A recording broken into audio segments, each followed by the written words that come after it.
Hello guys! Greetings from the land of cherry blossoms. Once again, this is Dudes and welcome to my channel. Okay guys, ang vlog ko po sa araw na to is magluluto po ako ng simpleng menu.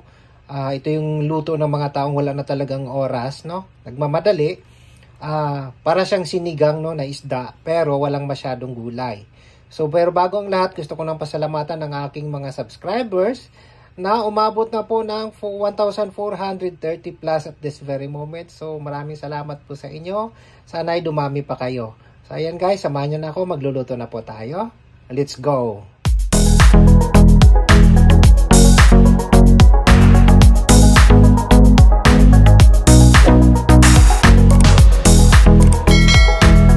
So, ito po guys yung mga sangkap natin. Of course, yung main na sangkap natin is isda. Tawag po dito sa Japan, type po ang tawag dito, no? So, ayan, kamatis. Naglalagay po ako ng sibuyas dahon, no? Naganegi ang tawag dito sa Japan. Of course, sibuyas na hiniwa na, bawang, at siling mahahaba. Plus, guys, ayan ha. Naglalagay po kasi ako ng magic sarap. Depende yan kung hindi ako naggumagamit ng nor cubes, no? At pangsigang. So, ayan. Luto na po tayo. So, ayan. Nagpainit na po ako ng mantika. Gisa na lang natin muna to, ha? So, parang ulit-ulit lang ang procedure na pagluluto, no? Ayan.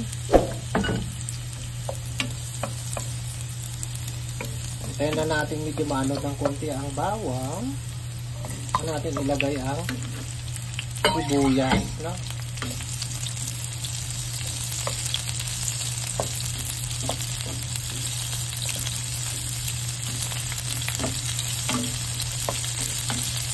Mabilis lang to talaga. Ito yung pinakamabilis na.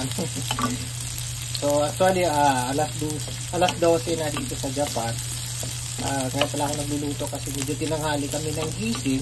Tapos, pagkagising, nagkape, naglaba. Habang namamalengke yung asawa ko, naglalaba ako, nagtutupi ng mga linaghan. Ayan. Ganyan dito sa Japan kasi hindi usong katulong, no? Kung maging sa ibang bansa man, ay talaga kanya-kanyang kayod. Sariling sikap. Ayan. So, sa aming mag-asawa kasi, asawa ko, alam ko mabigat yung trabaho. Kaya ako naman kasi, laging nasa opisina, nakaupo. Minsan, kung nasa labas, nagda-drive lang. So, talagang inaano ko na kailangan din niya ng pahinga pagdating ng So, sa halip na iasa ko sa kanya, ako na lang yung gumagawa para mabawas-bawasan din yung niya. Alam ko talaga, mas pagod siya kaysa sa akin dahil mabigat yung trabaho niya. Hindi sa dinidiscredit ko yung asawa ko, nagpapapapodya ako. Common sense na lang bago. So, kaya talagang tahimik ang buhay namin dito. Madalang lang kami sa tatak ng ulan at tatalo. Dahil talagang iniisip ko rin yung iniisip din yung katayuan. Ayan. Durugin na natin ang maigi itong kamatis. Kasi ayaw ko ng bobo yung kamatis talaga. Gusto ko durog, no? So, ayan. Durog na po yung kamatis. Lagyan na natin itong isda. Gisa na natin para mabilis lang ito. Wala pang mga 5 minutes lang. Luto na ito.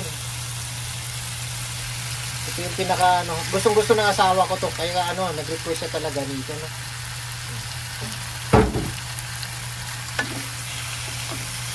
Kaya lang natin, igisa lang natin ang konti itong para matanggal lang yung langsa. Hindi naman madudurog yung isda eh. Tanggalin na natin. Igisa lang natin para kahit paano. Ayan.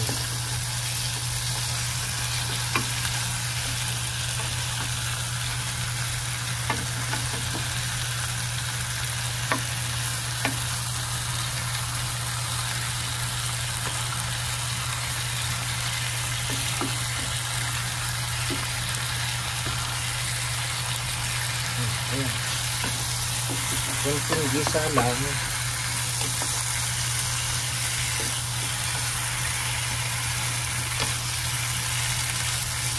Okay, lagyan na natin ng tubig. Sorry. Lagyan na natin ng tubig. Katamtaman lang yung tubig. Ayoko kasi ng masabaw. Okay na siguro to. Pag kulo niyan mamaya, lagay natin yung sili.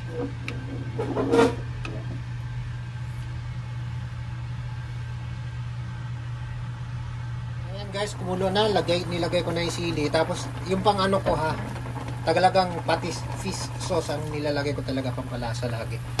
So ayan, nalagay na natin lahat pati ang panigang. So kukunti lang, ayoko nang masyadong maasim din. Yan, tama na siguro yan. Kalahati lang nung ano ng panigang. Tayo na nating maano yung sili.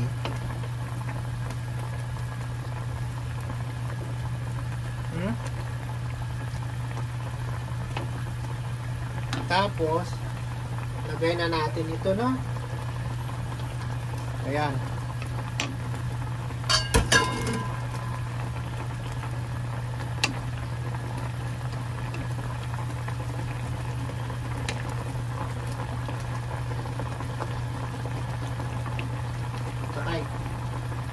Tsaka ito.